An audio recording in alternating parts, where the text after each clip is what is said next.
अस्सलाम वालेकुम जी। ये अपना है अब्दुल्ला साहब का piece 12 volt 24 volt auto detect का MPPT एबटाबाद के लिए ये जा रहा है। इसकी 60 एम्पीयर पावर है और 145 वोल्ट इसकी PV है। बैटरी इसके नीचे मैंने लगा दी है, कनेक्शन वगैरह मैंने कर दिए हैं और अभी इसको मैं कनेक्ट करने लगा हूँ 12 वोल्ट के ऊपर भी और 24 वोल्ट के ऊपर भी। ये देखें, ये मैंने इसको 12 वोल्ट के ऊपर कनेक्ट कर दिया है। ये 65 एम्पीयर की बैटरी एक पड़ी हुई है मेरे पास। अच्छा जी, display MPPT solar hybrid charge controller 12 volt 24 volt DC auto detect 60 ampere max. आगे 145 वोल्ट इसकी PV है जी। और 12 वोल्ट के ऊपर 1000 वाट तक के पैनल लगा सकते हैं। 24 वोल्ट के ऊपर अगर आप करेंगे तो 2000 वाट तक के पैनल आप इसको लगा सकते हैं। ये अभी ऑन हो गया है 12.4 वोल्ट के ऊपर। एक सिंगल बैटरी इसको लगाई हुई है। ये एडजस्टेबल भी है, ठीक है ना। ये बटनों के थ्रू 3 टच पैड लगे हुए हैं, इनके थ्रू एडजस्टेबल भी है। अभी इसको लगाने लगा हूँ मैं 24 वोल्ट, बाद में आपको ये कनेक्शन समझाता हूँ। ये देखें जी, अभी एक बैटरी लगी थी, अभी ये लगी है जी दूसरी बैटरी के ऊपर ये 25 वोल्ट इसने शो करवा दिए। इसको ऑफ करेंगे, ये इसकी डिस्प्ले ऑफ हो जाएगी। ये डिस्प्ले इसकी ऑफ हो गई, ठीक है। अभी हम इसको लगाएंगे 24 वोल्ट के ऊपर।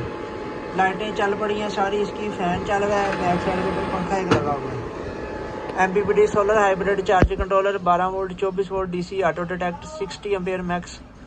145 वोल्ट इसकी PV है जी 5.2 MC के ऊपर। और आगे 12 वोल्ट के ऊपर ये 1000 वाट तक के पैनल लगा सकते हैं। 24 वोल्ट के ऊपर 2000 वाट तक के पैनल लगा सकते हैं।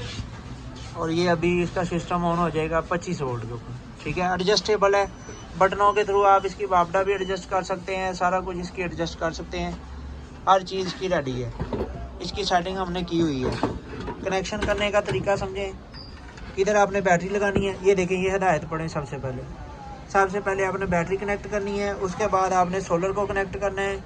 जब आपने सोलर को डिस्कनेक्ट करना है तो सबसे पहले सोलर की तार डिस्कनेक्ट करनी है, उसके बाद एंड पे बैटरी उतारनी है। इधर आपका हाइब्रिड का फंक्शन है, अगर आपने इसको हाइब्रिड करना है ठीक है, अगर आपने इसको हाइब्रिड नहीं करना तो आप इसको एज ए सादा MPPT भी यूज़ कर सकते हैं, हाइब्रिड MPPT भी यूज़ कर सकते हैं। UPS की जो तारें हैं दो, वो जो इनपुट UPS को दी है वो इनपुट उतार के आप इसको दे देंगे। 2 छोटे पीस डाल के इसमें से 2 तारें निकाल के वापस UPS में दे देंगे तो ये हाइब्रिड हो जाएगा। पीस आपका मुकम्मल है। एक पीस आपका ये है, दूसरा पीस आपको चेक करवाता हूँ। 12 वोल्ट 24 वोल्ट MPPT एबटाबाद के लिए ये जा रहा है। ये सर मैंने इसको डिस्कनेक्ट कर दिया है और अभी इसकी LCD ऑफ हो जाएगी। दूसरा पीस भी आपका आ रहा है, इधर पड़े हुए हैं, दूसरा पीस भी आपको चेक करवाता हूँ।